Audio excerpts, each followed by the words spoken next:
ஜோதிட நேயர்கள் அனைவருக்கும் வணக்கம்.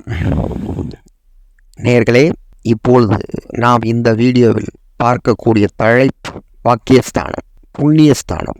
பாக்கியஸ்தானம் என்றால் அனைத்து விதமான வசதி வாய்ப்புகள், அனைத்து விதமான வளங்கள், இது எல்லாத்தையும் குறிக்கக்கூடிய இடம்தான் பாக்கியஸ்தானம்.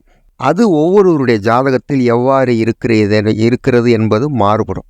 அந்த பாக்கியஸ்தானாதிபதி கிரகம் ஜாதகத்தில் வலுவாக இருக்க வேண்டும், வலுவாக இருந்து நல்ல பார்வை பெற வேண்டும். அதைவிட முக்கியமாக நல்ல டிகிரி கோண பார்வை வாங்கியிருக்க வேண்டும். அப்படி இருந்தால் தான் அவங்களுக்கு அந்த தசை நடக்கும்போது, அந்த ஸ்தானாதிபதி தசை நடக்கும்போது பலவிதமான நன்மைகள் கிடைக்கும். சிலருக்கு பாக்கியஸ்தானாதிபதி சரியான இடத்துல இருப்பார், ஆனால் பாவர் வீட்டில் இருந்து டிகிரி கோண பார்வை கம்மியாக வாங்கியிருப்பார். அப்போ அவங்க என்ன குட்டிகர் நடித்தாலும் பலவிதமான வளங்களை பெற முடியாது. முதல்ல சூட்டாக இருக்கிற மாதிரி இருக்கும், அப்புறம் அப்படியே ஒன்று ஒன்றா கையை விட்டு போக ஆரம்பிக்கும். இது என்ன காரணம் அப்படின்னா, அந்த டிகிரி கோணம்ங்கிறது ஜாதகத்தில் அவ்வளோ முக்கியமான ஒரு இடத்தை பெறுது. அதை சாதாரணமாக நினச்சிடக்கூடாது. பலவிதமான நன்மைகள் அடைவதற்கு டிகிரி கோணங்கள் மிக மிக மிக மிக முக்கியம்.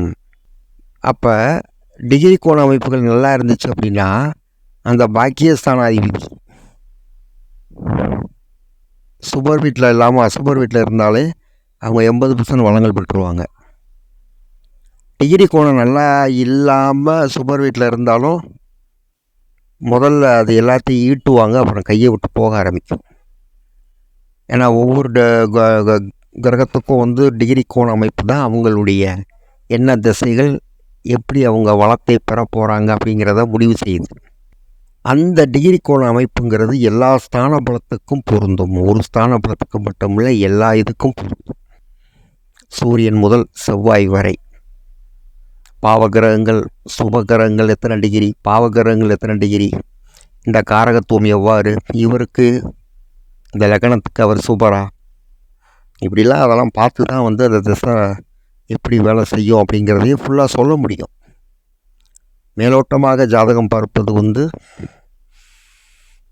ஒரு செடியை நல்லா மண்ணில் தோண்டாமல் மேலோட்டமாக சும்மா பார்மாலிக்கு தோண்டு ஊட்டி வச்சா அந்த செடி எப்படி இருக்கும், 2 நாள் இருக்கும், 3 நாள் கீழே வளர்த்தும்.